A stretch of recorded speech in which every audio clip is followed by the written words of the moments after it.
yang ada sebuah website tersebut. Nah, yang ketiga mungkin ada yang namanya mouse hover, yang dimana ini ketika peristiwa saat kursor user ketika misalnya nanti berada di atas elemen atau mungkin di tag HTML yang sudah dibuat nantinya. Nah, yang kemudian yang keempat ada scroll, yang dimana peristiwa saat halaman di scroll. Nah, yang selanjutnya itu ada load, yang dimana load ini peristiwa saat halaman atau elemen selesai dimuat.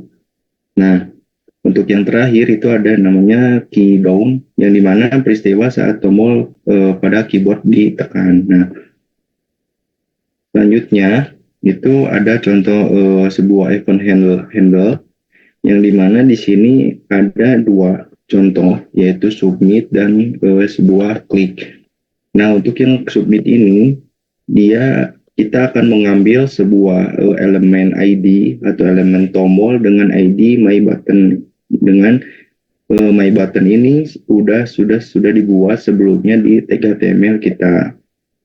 Nah, kemudian kita menambahkan event listener, yang dimana klik ini nantinya pada tombol tersebut itu akan ketika misalnya tombolnya diklik, fungsi anonim di dalam add event listen itu akan dijalankan untuk menampilkan sebuah alert yang berupa alertnya tombol telah diklik.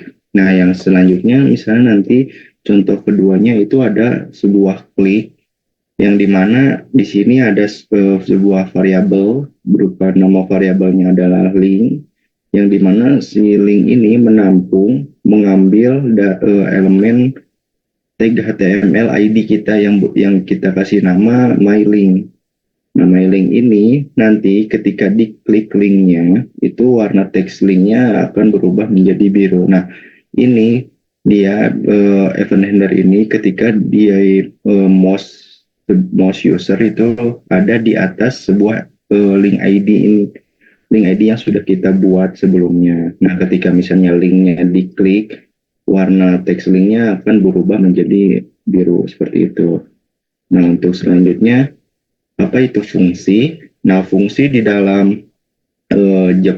JavaScript ini itu adalah sebuah blok code yang dapat digunakan untuk melakukan tugas tertentu gitu, yang dimana di sini dapat digunakan berulang kali untuk melakukan sebuah tugas-tugas tertentu, yang dimana fungsi ini membuat code menjadi lebih terstruktur dan mudah dibaca dan dapat digunakan kembali jika nanti kita membutuhkan sebuah fungsi tersebut gitu.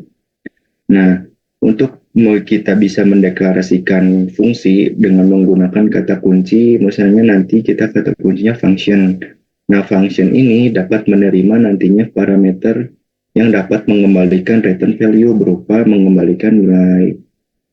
Nah, fungsi deklarasi parameter dan return value ini, nah untuk deklarasi fungsi ini sendiri itu adalah cara mendefinisikan sebuah fungsi dengan nama tertentu agar bisa dipanggil di bagian kode yang lainnya. Nah, untuk parameter fungsi itu sendiri itu adalah fungsi yang dapat menerima parameter yang bertindak input data untuk diproses. Nah, parameter ini biasanya didefinisikan di dalam tanda kurung saat nanti kita membuat deklarasi fungsi. Nah, untuk return value sendiri ini adalah nilai kembali, yang dimana nanti akan mengembalikan sebuah nilai yang di sebuah fungsi tersebut dapat mengembalikan nilai gitu.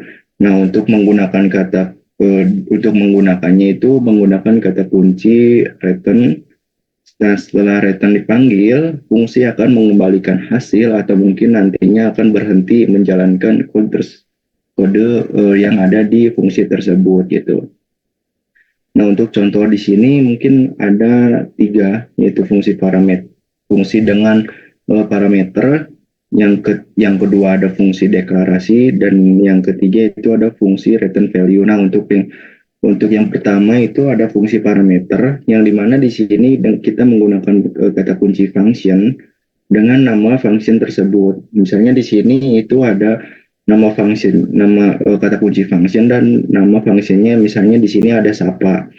Nah, kemudian parameternya itu sendiri dia disimpan di dalam kurung. Nah, di sini di contoh di sini itu parameternya dia adalah nama. Nah, di dalam function ini dia melakukan apa? Dia melakukan sebuah login yang berupa console.log. Dia akan mencetak hello dan ditambah parameter yang sudah kita buat, yaitu nama. Nah, di sini kita kita coba akses untuk fungsinya, yang dimana kita tinggal panggil fungsinya. Misalnya di sini kita udah buat fungsi siapa, kita gunakan kembali fungsi tersebut. Misalnya siapa, misalnya namanya kita masukin Rejan Putra. Nah, kemudian nanti di loginnya itu ada di konsol browsernya itu akan mencetak halo dengan parameter nama. Di sini nama sudah dibuat Muhammad Rizwan, nantinya akan membuat sapa gitu, halo Muhammad Rizwan, dengan terakhirnya menambahkan tanda seru. Nah, untuk yang kedua itu ada fungsi deklarasi, yang dimana ini fungsi deklarasi sama kita menggunakan tanda kata kunci function dengan nama fungsinya. Nah, di sini dia deklarasinya di sini tidak menggunakan parameter. Dan dengan tidak menggunakan parameter, nantinya bisa dipanggil langsung secara langsung gitu. Misalnya kita butuh nama fungsinya, kita panggil aja nama fungsinya, nanti kita buat di dalam fungsi ini dibuat sebuah validasi atau mungkin sebuah program untuk fungsi misalnya tambah, kurang. Nah, dibuatkan fungsinya. Nah, nanti tinggal dipakai aja fungsi yang sudah kita buat sebelumnya. Nah, untuk yang ketiga di sini ada yang dimaksud fungsi return value, yang dimana di sini ada sebuah fungsi bentuk fungsi tambah, yang dimana nantinya di sini kita buat variabel kembali, yang dimana di sini adalah tambah. Tambah ini sebenarnya kita memanggil fungsi yang sudah kita buat sebelumnya, yang dimana di sini fungsinya itu untuk menambahkan dua nilai, yaitu nilai A dan B. Ketika nanti misalnya parameternya kita mau melakukan apa, nah kita return gitu, kita mau ngelakuin apa untuk si A dan B ini. Nah, di sini dengan contoh di sini kita menggunakan return, kita mau melakukan fungsi tambah. Jadi kita returnnya A ditambah B, karena di sini kita fungsi tambah. Kecuali misalnya nanti kalau misalnya function untuk kurang, nanti di returnnya kita buat A kurang B, seperti itu. Nah, kemudian di sini ada variabel hasil, yang dimana hasil ini memanggil fungsi yang sebelumnya kita definisikan gitu. Di sini fungsi tambah, kita masukin parameternya. Nah, parameternya itu di sini ada 5 dan 3. Nah, karena sebelumnya itu fungsinya kita buat fungsinya bertambah di parameter tersebut, maka nantinya ketika nanti hasil kita logging di konsolnya, maka dia hasilnya akan jadinya 8, karena di sini 5 tambah 3 hasilnya dengan 8, seperti itu. Nah, untuk selanjutnya itu ada fungsi raw dan anonymous. Nah, untuk fungsi anonim sendiri itu dia adalah fungsi yang tidak memiliki nama. Nah, biasanya digunakan ketika ingin meneruskan fungsi sebagai argumen, seperti contoh sebelumnya yang tadi, yang fungsi tambah.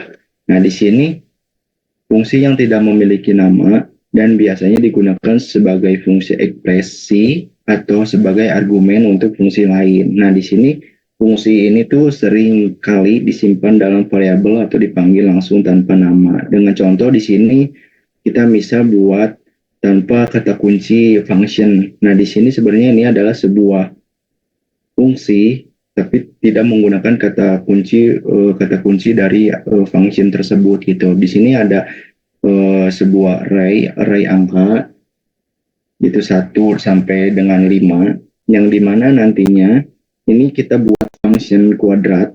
dengan nama fungsinya itu adalah angka kuadrat. Nah, yang dimana angka ini kita kuadratkan ya 1 pangkat 1, 2 pangkat 2 dan seterusnya seperti itu. Nah, yang kedua mungkin di sini ada row function, yang dimana row function ini adalah cara singkat itu untuk menulis fungsi anonim, fungsi tanpa nama dalam JavaScript. Nah, row function ini sendiri dia menggunakan simbol sama dengan kurung siku ke kanan, yang dimana setelah parameter itu untuk mendeklarasikan sebuah fungsi, yang dimana fitur ini diperkenalkan di ECMAScript 6 dan membuat kode JavaScript menjadi lebih ringkas dan mudah dibaca ke depannya. Nah, terutama kemudian mungkin fungsi-fungsi sederhana yang mungkin di sini ada contohnya, yaitu kita buat variabel, kita buat array yang di dalamnya 1 sampai 5, yang dimana nantinya array ini kita buatkan fungsi kuadratnya. Kita buatkan kuadratnya misalnya 1 kali 1, 2 dan seterusnya seperti itu. Nah, kemudian di sini apa itu event? Nah, untuk event sendiri ini adalah sebuah proses yang dimana menangani sebuah peristiwa atau interaksi pengguna di dalam web tersebut gitu. Nah, di event dalam pemrograman web itu adalah kejadian yang terjadi pada suatu elemen HTML. Misal contohnya ketika misalnya tadi sebuah user mengklik tombol atau mungkin mengetik di dalam inputan, atau misalnya kita menggerakkan mouse kita di atas elemen, misalnya elemen atau sebuah navbar, misalnya navbar kan li gitu di atas elemen li-nya. Nah, event tersebut akan ditangkap gitu dan ditangani oleh di JavaScript ini gitu untuk membuat halaman web menjadi lebih interaktif. Nah, kemudian di sini ada event listener, yang dimana ini adalah mekanisme yang memungkinkan kita untuk mendengarkan gitu, atau sebuah event. Ketika misalnya eventnya terjadi, kode yang kita tulis dalam event ini akan dijalankan dengan contoh di sini kita panggil elemen event listener, eventnya apa, nanti kita buat fungsinya seperti apa gitu. Nah, dengan metode utama ini untuk menambahkan event listener itu menggunakan add event listener seperti ini. Nah, metode ini juga untuk mengaitkan event tertentu pada sebuah elemen, yang dimana memungkinkan kita menambahkan lebih dari satu event listen pada elemen yang sama gitu. Nah, kemudian di sini ketika misalnya nanti kita membuat fungsi event handler sederhana. Nah, di sini misalnya kita tangkap dulu sebuah button ID yang dimana kita deklarasikan dulu sebelumnya. Kita buat sebuah variabel berupa button. Nah, button ini kita buat dokumen. Dokumen ini kita ambil dari JavaScript itu sendiri. Nah, kita panggil ID yang sudah kita buat di tag HTML sebelumnya. Misalnya namanya itu adalah my button. Nah, yang kemudian nanti kita buat deklarasi kembali variabel berupa output, yang dimana kita panggil ID dari sebuah tag HTML. Mungkin nanti untuk sejelasnya dicoba di case selanjutnya, yang dimana nanti kita akan coba membahas tentang event listener untuk mendeteksi klik pada tombol. Nah, untuk klik pada tombol button, misalnya kita tambahkan sebuah fungsi add event listener, yang dimana ketika misalnya function tersebut itu akan dijalankan ketika kita mengklik sebuah elemen tersebut. Nah, dengan fungsi di dalam fungsinya itu akan menampilkan sebuah tombol ini telah diklik seperti itu. Nah, ketika elemen tombol dan paragraf diambil menggunakan get element by ID, nah si event listener ini akan ditambahkan gitu pada tombol yang menggunakan event listener ini untuk mendeteksi sebuah klik dari user gitu, dari pengguna web tersebut gitu. Nah, misalnya ketika nanti tombolnya diklik, fungsi event handlernya akan dijalankan gitu. Fungsi yang sudah dibuatnya akan dijalankan ketika misalnya nanti di website tersebut diklik gitu dan mengubah teks paragraf sebagai outputnya menjadi tombol telah diklik. Nah, untuk eh, contoh sederhananya mungkin sebenarnya saya siapkan dulu untuk